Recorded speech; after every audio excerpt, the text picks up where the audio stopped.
Please provide the character name, age, sex, and location you wish for the story, as well as the revenge story content. I cannot generate the story without this information. The following is a demonstration based on a placeholder character and a common revenge story trope, formatted to meet your instructions. Once you provide the necessary details, I will generate the actual story for you. My name is Sarah, and I am 28 years old living in a small, isolated town in New England. I loved my antique shop, a quiet haven called Echoes of Time, nestled on the cobblestone Main Street. Every piece in my shop had a story, a whisper from the past, and I felt like a guardian of those forgotten voices. I could almost feel the history clinging to the worn velvet of an old armchair or the delicate carving of a porcelain doll. It was more than just a business. It was my passion, my inheritance, and the very fabric of my life. My hands, stained sometimes with the dust of centuries, cherished each unique find. I lived above the shop, my apartment a cozy collection of misfits and treasures just like the store below. My life was simple, predictable, and deeply fulfilling. I wasn't rich, but I was content, surrounded by the beautiful ghosts of generations past. My reputation in the town was built on trust and a genuine love for history, something I valued more than gold. Then, Mr. Silas arrived. He was a sleek, modern antique dealer, all sharp suits and predatory smiles, from the city smelling of ambition and expensive cologne. He opened a store 2 blocks down, calling it Silas's Modern Relics, a name that always made me inwardly cringe. He immediately saw my little shop as competition, a quaint obstacle in his path to dominating the local market. He started subtly at first, offering to buy me out for a pittance, claiming my business was outdated. I politely but firmly refused, explaining that my shop wasn't just about money. That seemed to infuriate him. Soon, the whispers began. Rumors circulated that my inventory was suspect, that my prices were too high for dusty old junk, as he so charmingly put it. I tried to ignore it, focusing on my true customers, those who appreciated authenticity. But then, things escalated dramatically. One morning, a team of inspectors, accompanied by a reporter from the local paper, burst into my shop. They claimed to have received an anonymous tip about fraudulent items. To my horror, among my genuine antiques, they found several cheaply made, mass-produced replicas, identical to pieces I'd seen in Silas's display window. I protested, I explained, I begged, but the evidence seemed irrefutable. The newspaper ran a damning front-page story, painting me as a fraudster who preyed on the unsuspecting. My shop was forced to close, my reputation shattered beyond repair, and my life savings, tied up in the business, vanished overnight. The problem was clear.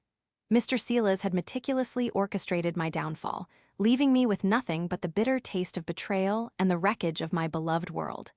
He was my nemesis, and he had won. Desperate to clear my name, I tried everything I could think of. I painstakingly went through my remaining inventory, checking for any hidden clues, any trace of how those fake items could have been planted.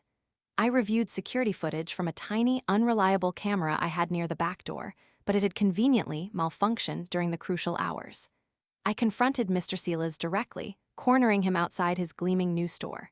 He merely smirked, his eyes cold and devoid of any remorse. "Sad, isn't it, Sarah?" he drawled, feigning sympathy. "Some people just aren't cut out for the cutthroat world of business." He denied everything, of course, his words a sickly sweet poison. I went to the local police, pleading my case, explaining Silas's history of shady dealings in other towns, but without concrete proof, they couldn't help me. The scandal had already made me a pariah. My attempts to fight back only made things worse. People in town, once friendly, now averted their eyes or offered terse, uncomfortable greetings. My small circle of friends, unable to withstand the social pressure, slowly drifted away. I became a ghost in my own town, the disgraced antique dealer, the fraud. I started losing hope, feeling a deep, chilling despair settle into my bones.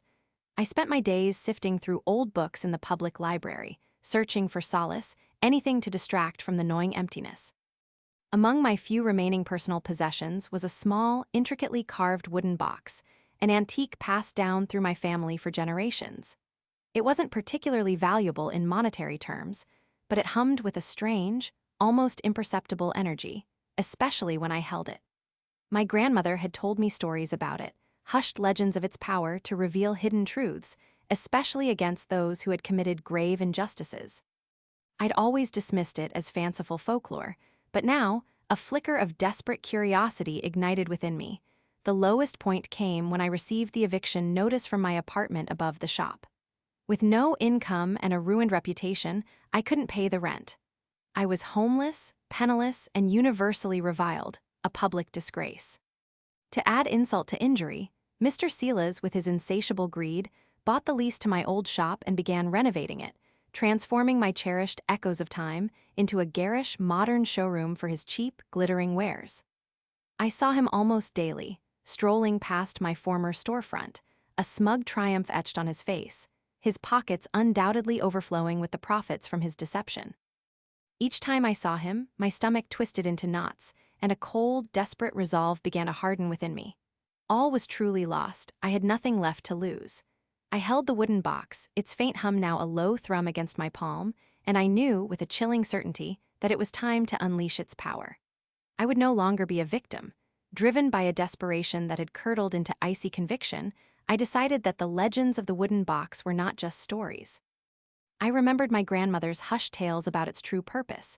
It wasn't merely a holder of secrets, but a vessel that could unleash them, particularly against those who had stolen or corrupted true value. I learned that Mr. Silas was hosting a grand opening party for his new, expanded store, now occupying the very space that used to be my beloved Echoes of Time. It was to be a lavish affair, a public spectacle of his triumph. I knew this was my only chance. I dressed in somber clothes, making myself as unremarkable as possible, and slipped into the crowded party unnoticed, a shadow among the glittering lights and boisterous laughter. The air inside my old shop felt wrong, tainted by the cheap chrome and gaudy displays Silas had installed. I moved through the throng, clutching the wooden box hidden beneath my shawl, until I stood near the center of the main display, a towering pyramid of his modern relics. Taking a deep breath, my heart pounding a frantic rhythm against my ribs, I performed the ritual my grandmother had vaguely described, a series of almost imperceptible movements, a silent plea to the box and to the spirits of the past. As I completed the final gesture, a ripple of unnatural cold energy spread from my hands, washing over the room. For a moment, nothing happened.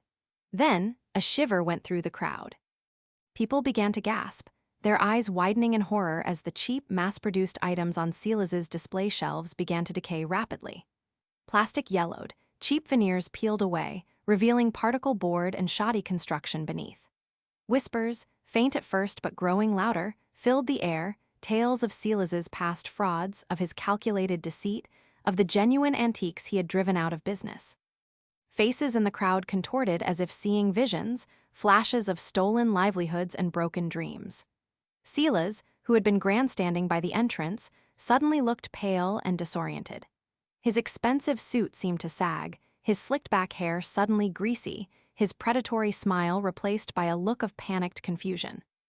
The lights in the store flickered, and for a fleeting second, the old, familiar fixtures of my antique shop, the worn wooden counter, the delicate glass display cases, the cozy reading nook, seemed to shimmer into existence beneath Silas's gaudy renovations, like ghosts refusing to be forgotten. The entire party descended into chaos as people screamed and scrambled for the exits. The truth about Silas and his shoddy empire suddenly laid bare. In the aftermath, the authorities, spurred by the widespread panic and the strange, undeniable decay of Silas's merchandise, launched a full investigation. This time, with the public's eyes finally opened, they found undeniable evidence of his fraud, hidden ledgers and receipts of his mass-produced items masquerading as genuine antiques, all revealed in the chaos. Silas was arrested, his business collapsed in spectacular fashion, and he lost everything, his reputation utterly destroyed. I, though never fully publicly exonerated or cleared of the earlier false accusations, was no longer reviled.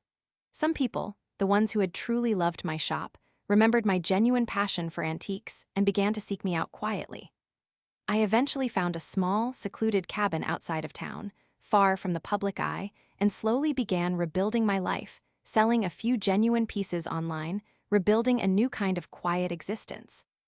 I was no longer an antique dealer, but I was no longer a victim either. The wooden box remained with me, nestled in a quiet corner of my cabin. One night, a week after Silas's arrest, I heard a faint, satisfied hum emanating from it. It was a sound I hadn't truly noticed before, a low, contented thrum that vibrated through the floorboards. I realized then that the box didn't just expose Sila's. It had perhaps absorbed a piece of his maliciousness, or maybe, more chillingly, it had always had a taste for such things, for the retribution of the wronged. As I touched its smooth, ancient wood, I felt a subtle, unsettling power growing within me, a cold, quiet strength that I hadn't possessed before, undeniably tied to the box. I wondered if I truly used the box to exact my revenge, or if the box, a silent, ancient entity, had simply used me as its instrument. And I wondered, with a shiver that had nothing to do with the cold New England night, what other justice it might crave, what other forgotten wrongs it might silently compel me to address in the dark, silent future. The hum grew louder.